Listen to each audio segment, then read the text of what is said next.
ఓం నమో నారాయణాయ. ఓం నమో భగవతే వాసుదేవాయ. హలో ఫ్రెండ్స్, ఈరోజు మనం నెమలిగుండం రంగనాయక స్వామి ఆలయం గురించి తెలుసుకోబోతున్నాము.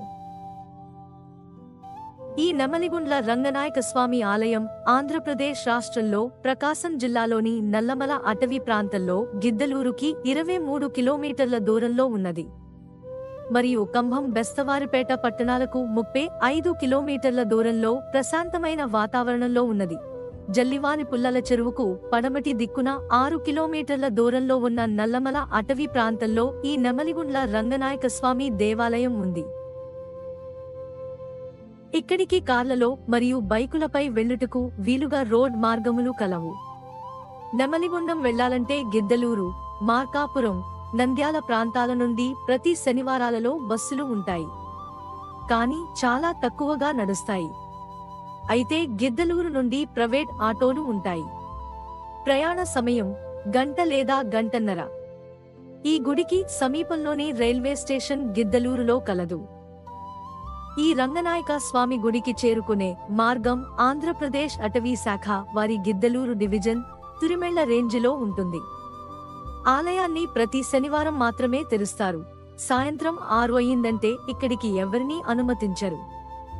బైకులకు, కార్లకు ప్రవేశ రుసుము కలదు.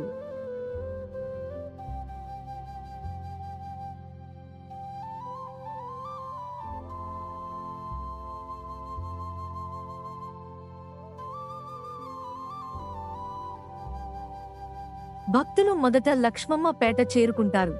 ఆటోలు కానీ బస్లు కానీ ఇక్కడి వరకు మాత్రమే అనుమతిస్తారు.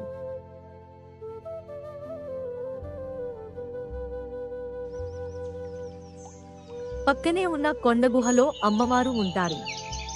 అమ్మవారిని దర్శించుకోవాలంటే ఇక్కడ ఉన్న చిన్న గుండ్లకమ్మ వాగుని దాటవలసి వస్తుంది. భక్తులకు వీలుగా ఉండేందుకు ఈ వాగుపై చిన్న బ్రిడ్జిని కూడా నిర్మించటం జరిగింది. భక్తులు ఈ బ్రిడ్జి పైన వెళ్లి అమ్మవారిని దర్శించుకోవచ్చు. గుండ్లకమ్మలో నీరు ఎక్కువ అయినప్పుడు బ్రిడ్జి పైనుంచి నీరు ప్రవహిస్తూ ఉంటుంది.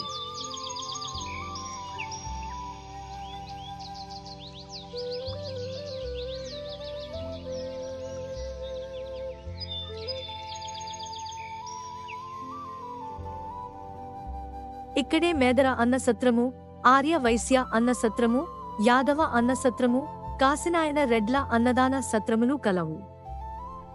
900 మీటర్ల దూరం ముందుకు సాగగా మనకు ఆ శ్రీ రంగనాయక స్వామి దేవస్థానము మరియు రంగనాయక గుండము కనిపించును.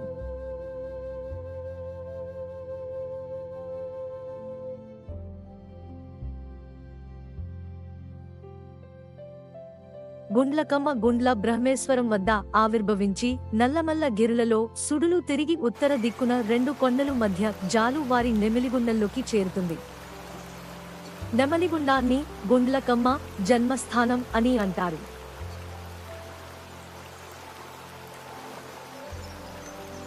ఇక్కడి స్థల పురాణం ఏమనగా, పూర్వము నల్లమల్ల అటవీ ప్రాంతంలో మయూర మహర్షి ఆశ్రమాన్ని ఏర్పరుచుకుని మహావిష్ణువును ప్రసన్నం చేసుకోవడానికి తపస్సు చేస్తూ తదేక దీక్షతో తన ముక్కుపుటమతో ఒక గుండమును తవ్వి మట్టిని బయటకు తీయడంతో మరుసటి సూర్యోదయానికి గుండం జలమయంగా మారిందని ప్రతీతి.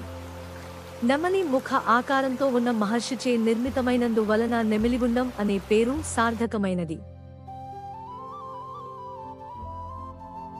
దీనికి పక్కనే మహావిష్ణువు రంగనాయక స్వామిగా వెలయడంతో నెమలిగుండ్ల రంగనాయక స్వామి క్షేత్రంగా వాసికెక్కింది.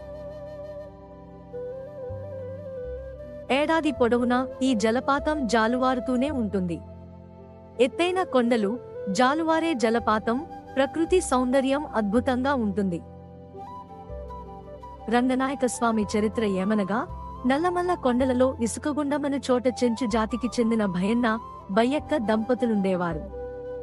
వారి ఏకైక కుమార్తె పేరు రంగ.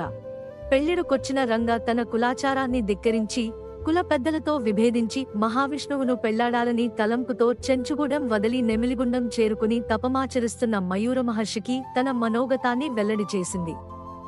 మనోభీష్ట సిద్ధి కోసం మహర్షితో కలిసి తపమాచరించింది. ఎట్టకేలకు వారి తపస్సుకు చలించిన విష్ణువు ప్రసన్నుడై రంగను భార్యగా స్వీకరించెను. మయూర మహర్షి కోరిక మేరకు నెమలిగుండం ప్రక్కనే పడమటి కొండపైన స్వయంభుగా వెలసి భక్తుల పాలిట ఆరాధ్య దైవంగా వేలాది కుటుంబాల ఇలవెలుపుగా పూజలందుకుంటున్నాడు. గర్భగుడిలో రంగనాయక స్వామి నిజరూపంలో దర్శనమివ్వడం ఇక్కడి ప్రత్యేకత. త్రేతాయుగం కాలం నుంచి ఈ ఆలయంలో స్వామి పూజలు అందుకుంటున్నట్లు చెబుతారు. ఏ క్షేత్రంలో కనిపించని అరుదైన పవిత్రత గొప్పదనం నెమ్మిలిగుండ్ల రంగనాయక స్వామికి ఉంది అంటూ ముట్టులు ఉన్నవారు ఆలయం వద్దకు వస్తే తేనెటీగలు దాడి చేస్తాయి. మీరు కూడా వీలైతే శని, ఆదివారాలలో లేదా సెలవు దినాలలో నెమలిగుండం వచ్చి స్వామివారిని దర్శించి తరించండి. సర్వేజన సుఖినో భవంతు.